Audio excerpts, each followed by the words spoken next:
Alright, doing my review of Napoleon. It was good. I like the how they started out with describing the revolution, because they do it in letterings, like you're telling a story, and then they go straight to I forget the queen's lady's name, because I don't really know how to pronounce it.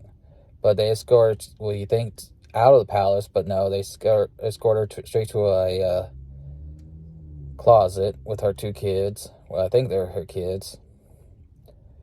And then they take her on a carriage straight to her execution with a defiant look on her face. Kind of like Game of Thrones with Cersei. I think that's what Cersei from Game of Thrones, the one that walked down the streets. I'm trying to remember the names. It's been a while since I've seen that show. But, yeah, it was a cheesy scene how they took her to her execution, then showed off her head with it after being cut off and blood dripping everywhere. But yeah, you see him later after that in the I guess you could say council area where they handle the official business, and they're trying to figure out what to do. You got him talking to someone, I forget who the guy's name is. He's one of the guest councils members who took over after the execution of the queen.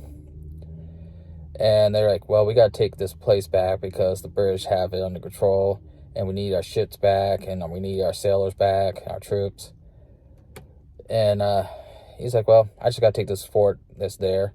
I don't really need the town. It's not really a town. It's just a small seaport. So let me get to this place, and we're good to go. And he does. He had, in the middle of the attack, his horse gets, well, not really middle, at the beginning, his horse gets hit with a cannonball, blows out the chest of the horse. And, yeah, it was pretty interesting how it gets blown out. He gets right back up and goes straight on to the battle. And then when he gets back, he had a celebration at some, I guess, bar or I don't know what you call it, a show of some kind. And he meets a woman that I guess he's gonna end up being married to, and later on finds out, yeah, the woman's a slut. His words.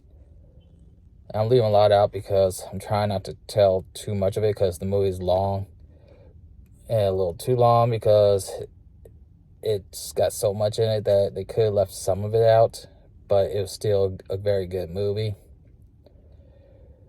But the woman was kind of cocking him, and I didn't like that.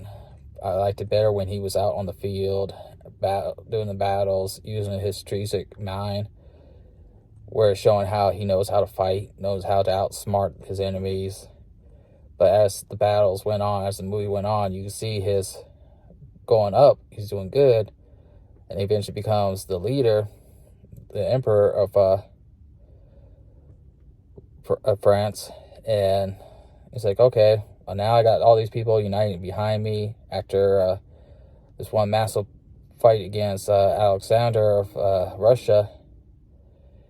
And yeah, it goes well for him there. But then he does another fight scene where he's fighting Moscow again with a bigger army with 600,000 troops, and he lost 28,000 on his way to Moscow. And when he gets to Moscow, he's like, hey, where the hell's everybody? There's like 300,000 people supposed to be here. Nobody's there. And he's like, okay, goes to sleep. Everybody's asleep. And all of a sudden, they wake up to fire. The whole city is being burned to the ground. They're willing to burn the whole place down to get rid of the French. And he's on his way back to France in disgrace. And he only has 40,000 left out of 600,000. So they all pretty much say, all right, we're done with you, Napoleon. We had it with you. They sent him to exile. His ex-wife, because she couldn't give him kids, she's on her own in a different place. He's got a new woman who gave him a kid. So yeah, it was a decent movie. Something I definitely would recommend to my family and friends. More critical people who do this all the time probably a little more harsh on their reviews, but I definitely enjoyed it and definitely something I would see again. But after 300 days of being in exile, he's like, oh hell no, I gotta get back home, see the woman I love. I can't be without her. I can't be without friends. I gotta get home. He tries to return, and yeah, it doesn't go well for him. He manages to rebuild an army, but everybody unites against him. He ends up losing, and he's back in exile again.